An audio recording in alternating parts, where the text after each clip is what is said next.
भारत में 500 और 1000 के नोट बैन करने के अगले दिन ही मोदी की जापान यात्रा थी। नरेंद्र मोदी जापान में थे और पहली बार उनके सामने भारतीय समुदाय था।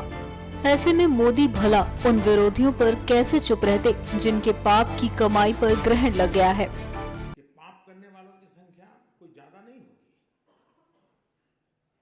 लाख 2 लाख 5 लाख लोग। मुसीबत 125 करोड़ को हो रही है, लेकिन फिर भी 125 करोड़ को लगता है कि अगर इतना सा झेलने के बाद, और आपने देखा होगा, अब तो व्हाट्सएप पर सब आता होगा, पहले गंगा में कोई चवन्नी नहीं डालता था।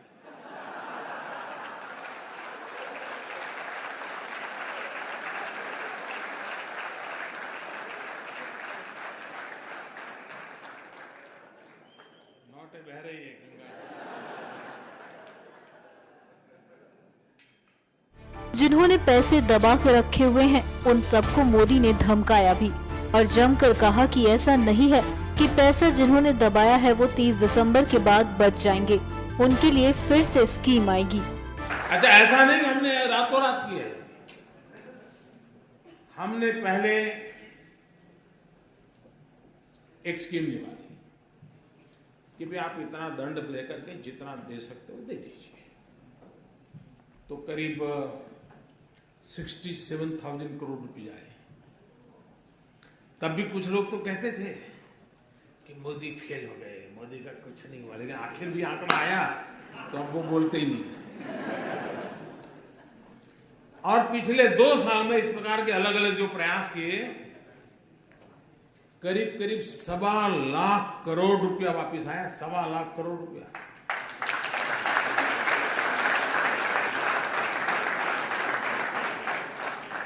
तो मौका दिया था, ऐसा नहीं कि नहीं दिया था, लेकिन फिर भी अगर आपको लगता है कि ये वैसे ही है पहले जैसे थे, तो फिर गलती मेरी नहीं है।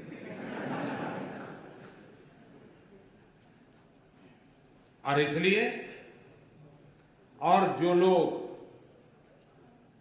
अब 30 दिसंबर तक उनके पास समय है,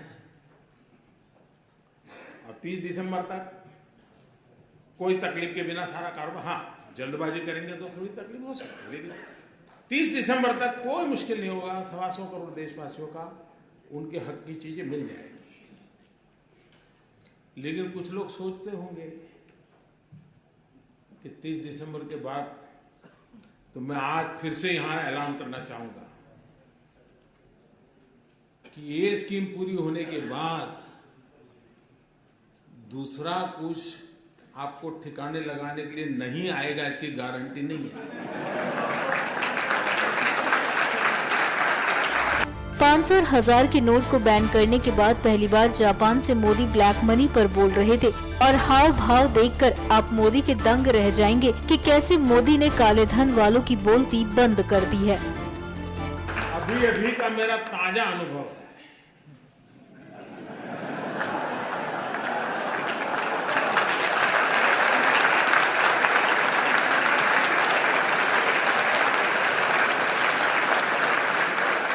कौन से वाला?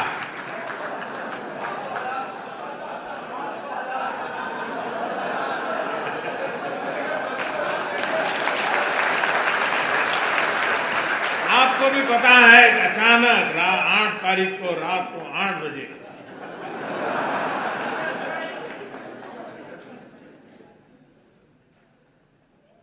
$500 और 1000 के नोट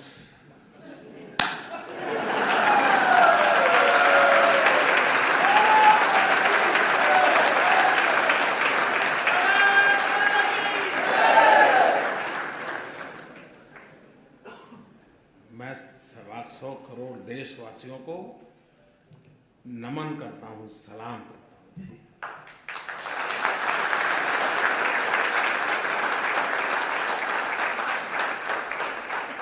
घर में शादी है, वैसे नहीं है। मां बीमार है, 1000 के नोटों का थप्पा है, लेकिन मुश्किल है। इन सब के बावजूद भी तकलीफ है, ये पता है, खुद को है पता है, अड़ोस पड़ोस को है पता है, उसके बावजूद भी लोग मुंह में उंगली डाल डाल करके पूछवाते थे, मोदी को कुछ बोलो, कुछ मोदी के खिलाफ बोलो, ऐसा भी चल रहा है। लेकिन मैं देश के लोगों को सौ सौ सलाम करता हूं।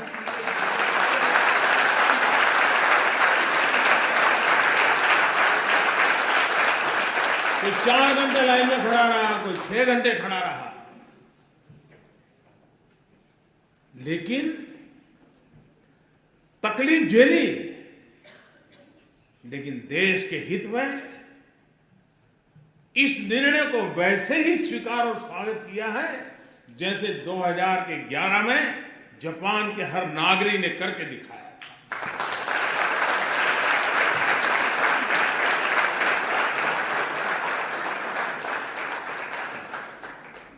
कुछ स्थान पर तो लोग 5-5 घंटे खड़े थे और अचानक एटीएम काम करना बंद कर दिया, तो भी चलो कल ठीक हो जाएगा। ये अपने आप में देश के उज्जवल भविष्य की निशानी है, उज्जवल भविष्य की निशानी है। ये ठीक है कि पाप करने वालों की संख्या कोई ज्यादा नहीं होगी, 1 लाख 2 लाख 5 लाख लोग होंगे, मुसीबत 125 करोड़ को हो रही है, लेकिन फिर भी 125 करोड़ को लगता है कि अगर इतना सा झेलने के बाद, और आपने देखा होगा, अब तो व्हाट्सएप पर सब आता होगा, पहले गंगा में कोई चवन्नी नहीं डालता था,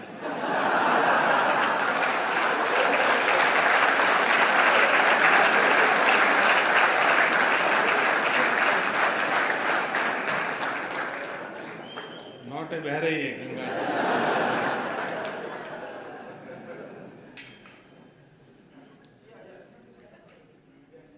आप मुझे बताइए,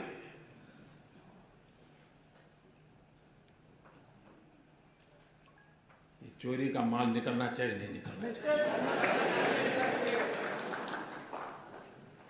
सामान्य मानवी को शिकायत ये होती है कि आप एक को फायदा हो दूसरे को नुकसान हो, तो उसको लगता है भाई कानून सबके 500 की नोट गई, सबकी 1000 की नोट गई, मोदी की भी 1000 की नोट अब बाजार में चलने वाली नहीं है, तो लोग कहते भाई ये बढ़िया है। ऐसा होना चाहिए, हर एक के लिए समान उसका असर है। और इस कारण, इस निर्णय से मुझे भी पता नहीं था कि मुझे ऐसे आशीर्वाद मिलेंगे, जिस आशीर्वाद के शायद मैं जब सोच रहा था कि ये करूंगा तो क्या क्या तकलीफ आएगी, क्या क्या फायदा होगा, वो तो मैं सोचा ही नहीं था। मैं दिमाग खपा रहा था कैसे करूं कैसे, और अच्छा एक काम ऐसा था कि लोगों से बता भी नहीं सकता था, अचानक करना पड़े वरना तो खेल खत्म। जो लोग इतना जमा कर सकते हैं वो अपनी जगह भी कर सकते हैं, तो इसलिए इसको सीक्रेट रखना भी जरूरी था। तो मैं सोच रहा था ये तकलीफ होगी, ये तकलीफ होगी, ये मुश्किल होगा, तो हमारी छोटी सी टीम थी, बैठ करके रास्ते खोज रहे थे, लेकिन मैंने ये नहीं सोचा था उसमें से मुझे कोई आशीर्वाद भी मिलेंगे। जब लोगों को पता चला कि किसी गृहिणी के, कि हर महिला सब्जी लेने जाती थोड़ा बचा लेती है, साड़ी के पल्लू में बांध के रखते हैं, घर में सब खाली हुआ, मुसीबत आई वो निकाल के दे देगी, लो जाओ जाओ ले जाओ।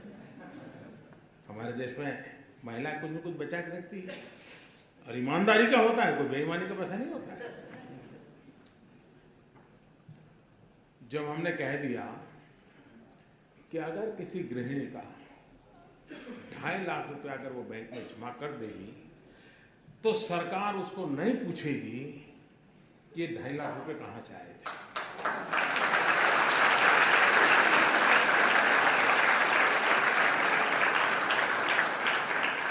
उसका परिणाम क्या हुआ मालूम है? कई बेटे और बहुएं भी जो वृद्धाश्रम में मां को रख के आए थे, उन्होंने 2.5 लाख रुपए जमा करा दिया मां के खाते में।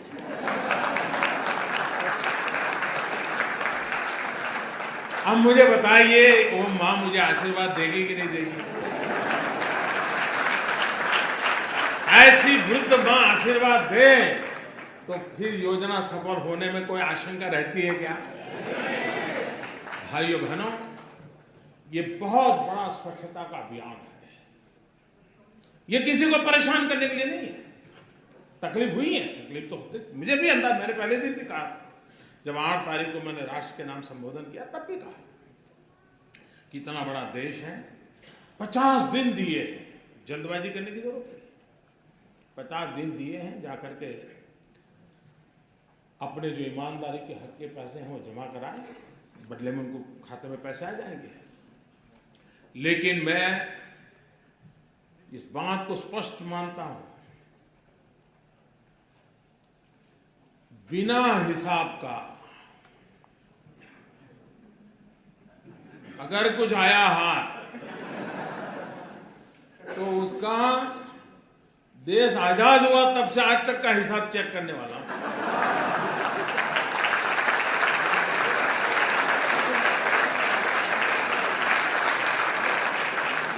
जितने लोगों को नए लाना पड़ेगा ला करके भी इस काम में लगाऊंगा। हाँ, ईमानदारी का है, उसका जय जयकार, उसको कोई प्रॉब्लम नहीं हमारे। लेकिन इस प्रकार से किसी ने जमा किया और वो सोचता होगा कि आज बैंक में रख दूंगा फिर देख लूंगा, कोई बचने वाला नहीं है। और जो लोग मुझे जानते हैं वो कुछ समझदार भी है, तो उनको लगता है यार बैंक में जाने के बजाय गंगा जी में जाना अच्छा है। पैसे मिले या न मिले, पुण्य तो मिल जाएगा। और इसलिए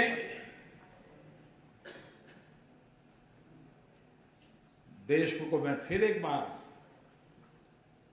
आज पहुंचते ही फिर से भी मैं लोगों को बार बार कहने वाला, ईमानदार लोगों की रक्षा करने के लिए मेरी सरकार सब कुछ करेगी और बेईमानों को तो हिसाब चुकता होके ही रहेगा।